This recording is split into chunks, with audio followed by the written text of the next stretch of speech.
Estamos de volta com o nosso programa Luz Sideral, nossa reflexão semanal, o pão nosso da filosofia, o campo inesgotável de sabedoria cósmica em busca permanente do entendimento pleno das leis eternas, ao encontro do equilíbrio, da paz, da justiça, da prosperidade e do amor universal sideral cósmico. Edição de número 70, pensamento do dia: quanto mais me aprofundo na ciência, mais me aproximo de Deus, disse o grande cientista Albert Einstein. Série Evangelho e Apocalipse como filosofia de vida, programa número 27. Damos sequência então à saga heróica das reflexões Luz Sideral, na grande série Evangelho e Apocalipse de Jesus, analisando capítulo por capítulo do Apocalipse, que significa revelação e não destruição, como muitos pensam equivocadamente e divulgam aí pela imprensa em geral, quando vão retratar uma tragédia, né, um grande cataclismo. Então diz que ali aconteceu o Apocalipse. Não, gente, ali não é Apocalipse, ali é Armagedon. Apocalipse significa revelação, é só estudar um pouquinho, né? É uma palavra grega, significa revelação. Estamos no penúltimo capítulo, 21º, e já passamos pelo Armagedon, lá no capítulo 16, né? Este sim, então, reafirmando, né? É a destruição total do mal no planeta Terra. Com ele sim, não ficará pedra sobre pedra, disse o Cristo em seu santo evangelho. Mas o bem vencerá sempre. É o cavaleiro do cavalo branco que saiu vencendo e para vencer. O cavaleiro da paz, do amor, da justiça. Já os demais cavaleiros do Apocalipse, o preto, a fome, o amarelo, a peste e o vermelho, a guerra, esses desaparecerão da face da terra, graças a Deus, e já vão tarde, né? E ninguém aguenta mais ouvir falar em guerras por hegemonias territorial, econômica, cultural, política, religiosa, enfim, bestialidades, né, da ignorância humana atrás de poder, riqueza e domínio passageiro. Afinal, o verdadeiro poder que devemos almejar para nós é suplantar a nossa própria ignorância, a nossa própria estupidez, não é mesmo? E sentenciava Alziro Zarur, o grande profeta do Brasil: a maior desgraça humana é a ignorância das leis divinas. Então, vencendo esta ignorância, isto é, conhecendo e praticando as leis de Deus, ninguém mais perde tempo com o oba-oba do mundo, com o carnaval das futilidades, das bestialidades, né? Que nada tem de alegria, se sim de tristeza, né? E de muita desgraça, porque é o fruto desta festa profana, só traz prejuízo ao ser humano. É só analisar. Diga-se de passagem, né? Com esse conhecimento espiritual, passa a desprezar a ganância, a riqueza fácil por meio da corrupção, do suor alheio, né? Quando se trata aí do erário público, principalmente. E ninguém, absolutamente ninguém, precisa do supérfluo para sobreviver. E nem precisa acumular fortunas e mais fortunas em dinheiro, em propriedades, porque isso é pura ganância. Você, pobre infeliz, que vive, pensa e age assim, vai morrer e não vai ter tempo para usufruir dessas propriedades, dessa riqueza toda. É difícil entender isso? Bom, parece que é, né? Porque a ganância não tem fim, né? Bom, nós aqui do Luz Sideral pregamos e vivemos isto e não temos nem sede. Nossa sede, consideramos o seu coração, a sua mente, o seu espírito eterno, amigo, amiga ouvinte. Sim, se você estivesse beneficiando com o que estamos dizendo aqui, estamos falando aqui, transmitindo aqui, então esta é a sede do Luz Sideral. E não temos outra preocupação senão a de transmitir uma mensagem impactante de verdade, de amor, de paz e de enriquecimento espiritual para todos, e que prevalecerá para sempre em nossas almas, não é mesmo? É o que interessa. Para quê? Propriedades, prédios bonitos, ricos, né? Se vós sois o templo do Deus vivo, disse o Cristo à mulher samaritana, e completou: o reino de Deus está dentro de vós, e não vem por exterioridades. Pronto. Dito isto, vamos então ao capítulo 21 do Apocalipse, penúltimo capítulo, como já falamos, na tradução atualizada de João Ferreira de Almeida, com o título O Novo Céu e a Nova Terra.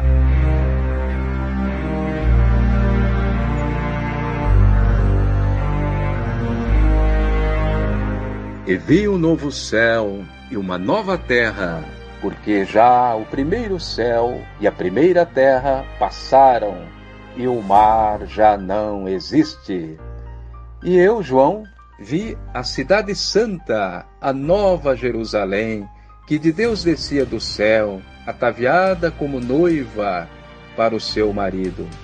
E ouvi uma grande voz do céu que dizia: Eis aqui o tabernáculo de Deus com os homens, pois com eles habitará, e eles serão o seu povo, e o mesmo Deus estará com eles, e será o seu Deus. E Deus enxugará dos seus olhos toda lágrima, e não haverá mais morte, nem pranto, nem clamor, nem dor, porque já as primeiras coisas passaram.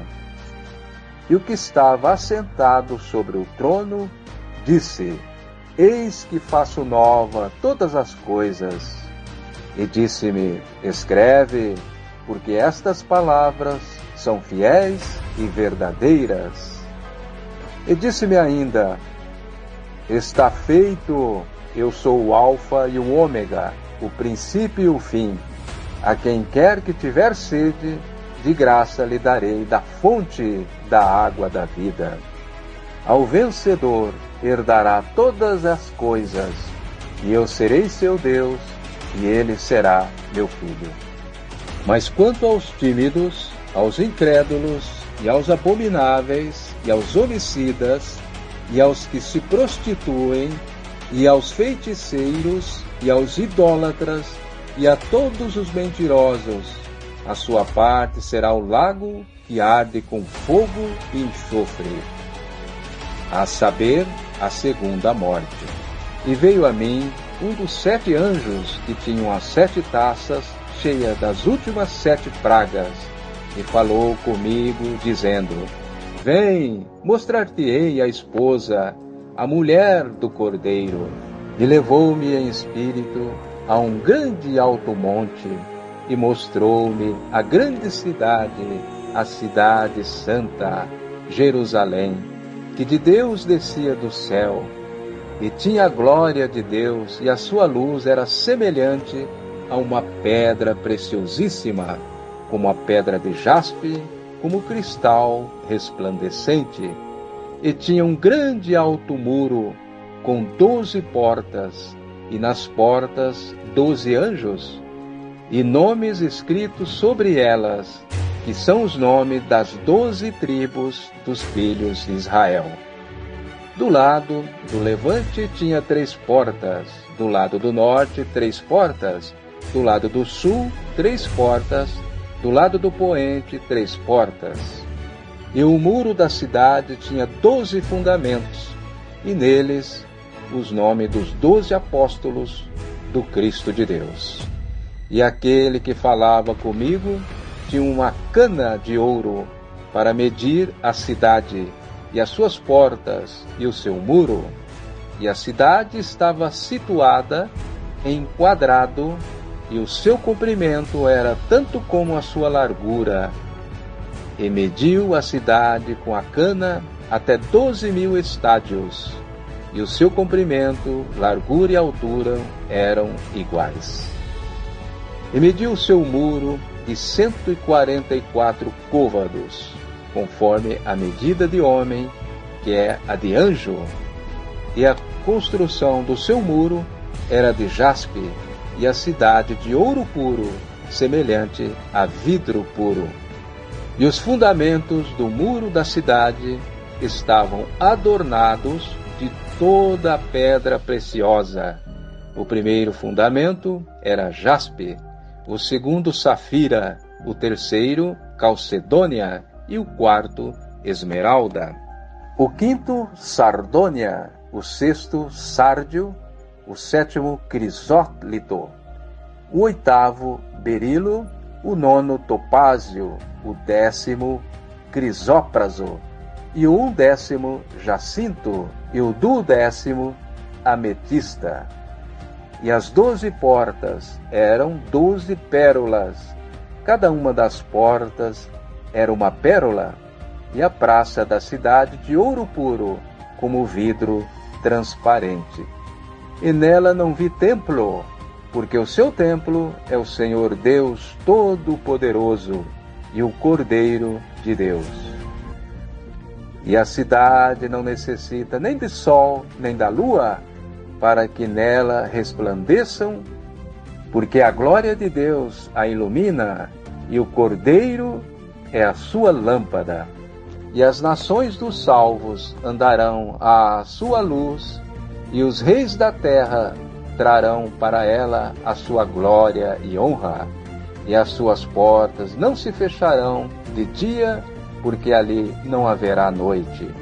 E a ela trarão a glória e a honra das nações. E não entrará nela coisa alguma que contamine e cometa abominação e mentira, mas só os que estão inscritos no livro da vida do Cordeiro de Deus.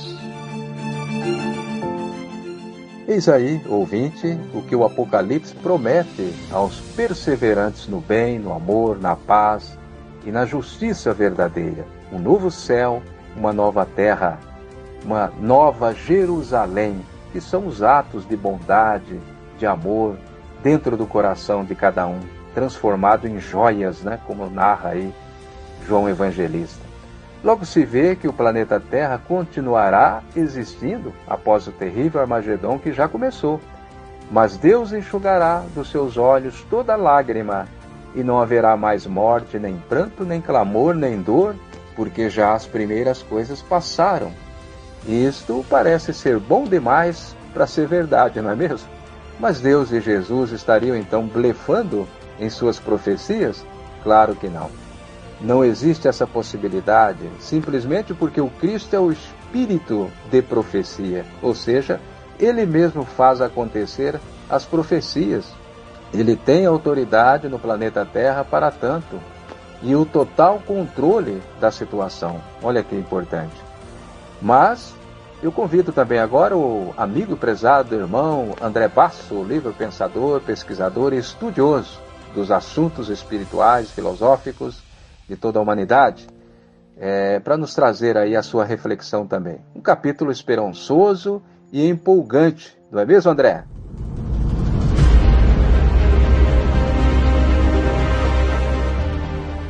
Sim, o Apocalipse é o livro da esperança em dias melhores para a humanidade, com certeza. Justamente como você acabou de dizer aí, Ataíde, o Cristo planetário da Terra tem o controle de tudo. E nada foge do controle. Mas nós sabemos que a colheita é realmente obrigatória, da semeadura livre desta humanidade. E terá que ser feita por cada homem, povo e nação. Isto faz parte também deste controle. É a lei de causa e efeito, que tem de se cumprir na hora certa, não é? Dentro de uma perspectiva individual e coletiva. Bom, a respeito deste capítulo 21 do Apocalipse, nesta gloriosa série Evangelho e Apocalipse como filosofia de vida, hoje no penúltimo programa, eu quero dizer também algumas palavrinhas a respeito do capítulo 21 do Apocalipse de Jesus, um novo céu e uma nova terra, nova Jerusalém. Tudo isso são simbologias que João viu, captou por intermédio da sua sensitividade. Isso é muito amplo. Não dá para medir de forma material somente esse aspecto dessa visão. Aqui no versículo 1 do capítulo 21 do Apocalipse, diz João: E vi novo céu e nova terra, porque o primeiro céu e a primeira terra passaram, e o mar já não existe. Ou seja, a terra ela vai progredir, ela vai se transformar. E nota-se que não há destruição do planeta. Esse mar que já não existe significa as multidões. Ficará na terra apenas a humanidade elite e não a humanidade massa. Aqueles homens cuja a busca infinita pela verdade e a exterioridade da ética, no plano material das formas e no espiritual, estão em consonância com as leis divinas. Versículo 3. Então ouvi grande voz, vinda do trono, dizendo: Eis aqui o tabernáculo de Deus com os homens. Deus habitará com eles. Eles serão o seu povo. E o próprio Deus, no meio deles, será o seu Deus. Na verdade, meus irmãos, isso já está acontecendo. Devemos prestar bem atenção, amigos, que essa mensagem que João nos traz é simbólica, não é literal. Não é uma cidade material que vai descer do céu, não é uma coisa feita num passo de mágica, não é nada disso. É tudo simbologia, é tudo dentro de uma visão introvertida, é tudo dentro de nós. Tudo isso está acontecendo dentro do sujeito, dentro de cada um de nós. Novo céu e nova terra, dentro de nós. Nova Jerusalém, dentro de nós. É de dentro que vai sair tudo. O reino de Deus está dentro de vós, disse o Cristo. Temos que colocar para fora. Agora, é óbvio que estando o reino de Deus dentro de cada um de nós, há de se exteriorizar em novo céu e nova terra, em Nova Jerusalém. São nomenclaturas usadas para dizer a cada um de nós que se trata de uma grande transformação para um mundo melhor. É claro que haverá a participação dos Espíritos de Deus, do Cristo e do próprio Deus, que está presente realmente em cada um de nós. É preciso ter essa consciência da presença ou da emanência de Deus em cada um de nós. Isto é importantíssimo. Então, nós temos que ter essa consciência da emanência, da presença de Deus em nós. E aí nós vamos entender o processo da autorredenção, da autolibertação, que depende de nós, e o Cristo trouxe a chave mestra para alavancar essa evolução de cada um de nós, de dentro para fora e não de fora para dentro. Nova Jerusalém, novo céu e nova terra está dentro de cada um de nós. O reino de Deus está dentro de vós. É algo que nós temos que compreender. Faz parte do processo cósmico. E isso é maravilhoso. Pois bem, eu quero deixar umas palavrinhas também do professor Humberto Roden, que tem tudo a ver com essa Nova Jerusalém, esse novo céu e nova terra. No seu livro De Alma para Alma, na página 55, ele nos traz uma grande lição sobre esse assunto. Aspas. Mestre, perguntaram um dia os homens, onde está o reino de Deus? Aspas. O reino de Deus, respondeu o Nazareno, não vem com aparato exterior, nem se pode dizer, ele aqui, ele acolá, o reino de Deus está dentro de vós. Entretanto, os homens, cegos para essa luz, continuam a procurar o reino de Deus fora de si mesmos, em vãs exterioridades.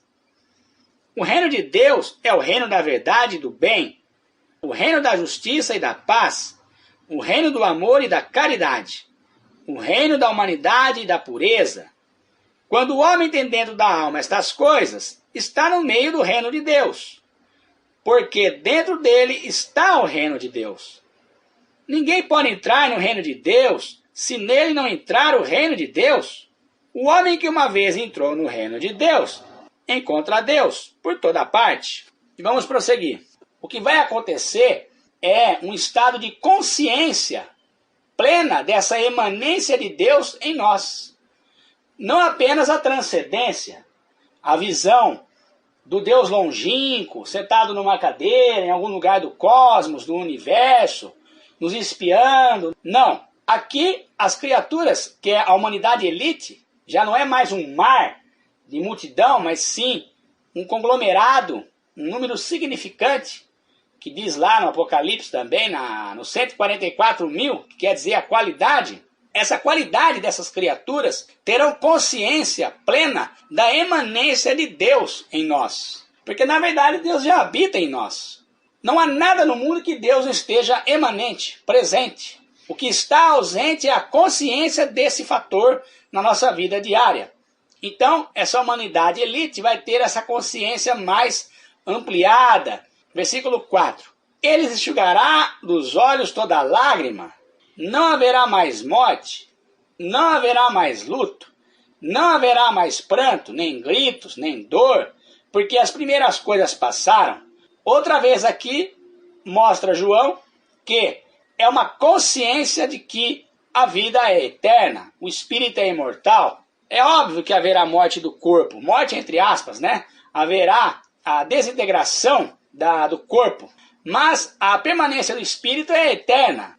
Essa consciência da vida eterna, do espírito imortal, que progride rumo ao infinito na sua evolução, será algo natural. Então não haverá mais luto, não haverá mais pranto, não haverá mais dor. Conforme o planeta vai evoluindo, esse contato do mundo material com o mundo espiritual tem de se tornar mais consciente e mais real. Um exemplo, hoje nós perdemos um ente querido. Por vezes temos algumas lembranças ou sonhos, alguns encontros no mundo espiritual, alguns recados.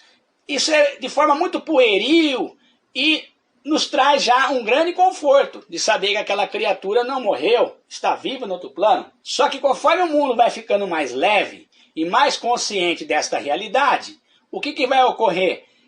Os nossos entes queridos vai chegar uma hora que vão se materializar, vão aparecer para nós. Olá papai, olá mamãe, olá filhinho, tô aqui, como é que tá a vovó, como é que tá o titio, bate aquele papo rapidinho e vai embora. Por que não pode acontecer isso? Jesus não fizera isso? Jesus não aparecera por 40 dias aos apóstolos e discípulos? Apareceu lá aos discípulos de Emaús? Se ele disse que nós faríamos o que ele fez, é uma verdade. O que ocorre é que a consciência desse fato não está totalmente amadurecida. E aí entra também o fator da energia do planeta, as almas rebeldes que habitam aqui, acaba poluindo a atmosfera, prejudicando esse contato entre dois mundos. No mundo evoluído haverá um contato quase que permanente, então não haverá mais dor.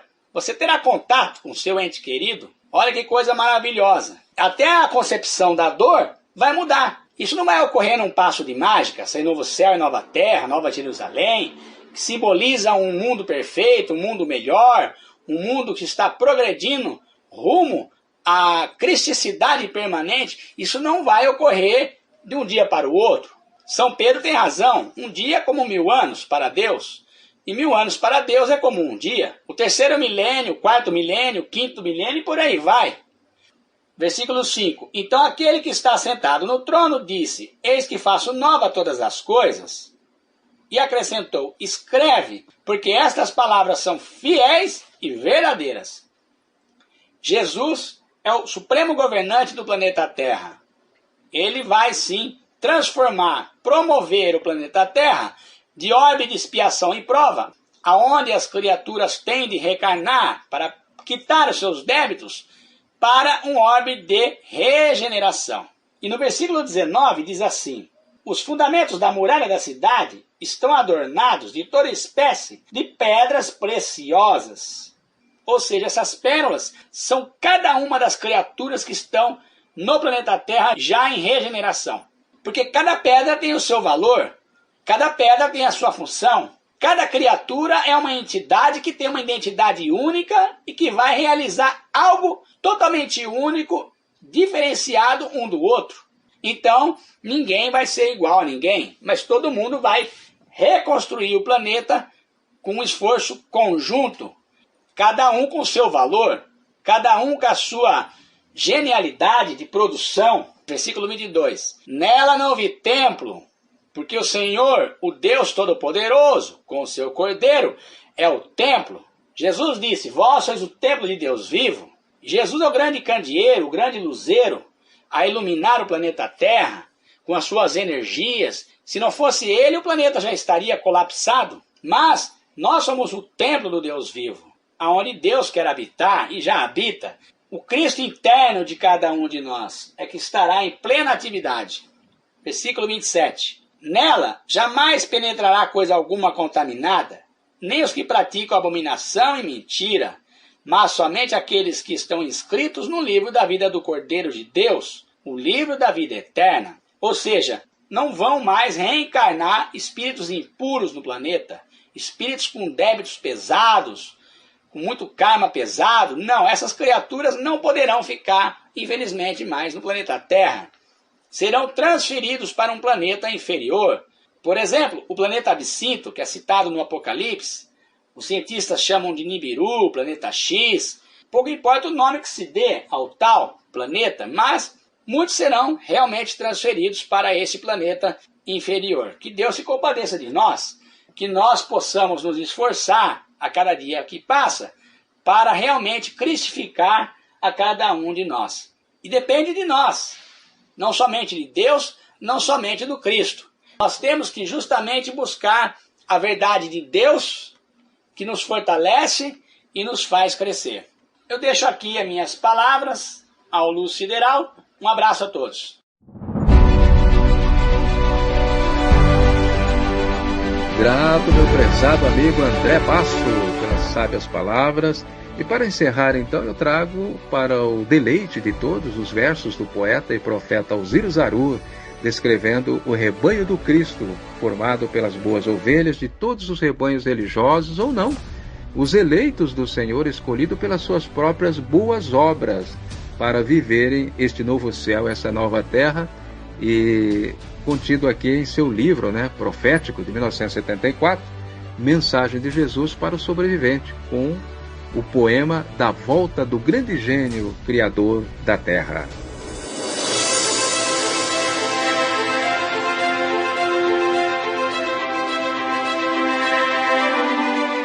Eleitos do Senhor, eis o tempo do fim, que vos profetizou o arcanjo Gabriel. Agora ungido está, o Cristo volta, enfim, sem a cruz infamante ou cálice de fel. Calou-se para sempre a voz do Sanedrim, das loucas multidões cessa o grito cruel. Passou o Armagedon, encerra-se o festim do anticristo bestial, do seu reino revel. E o tempo faz cumprir a advertência de antanho, que falava tão só de um pequeno rebanho, de eleitos do Senhor, estes sagrados entes. Restaram eles só na previsão do gênio, é para eles só, na glória do milênio, mensagem de Jesus para os sobreviventes. Obrigado a todos pela audiência, um grande abraço, Deus abençoe a todos e muita luz sideral. Até a próxima!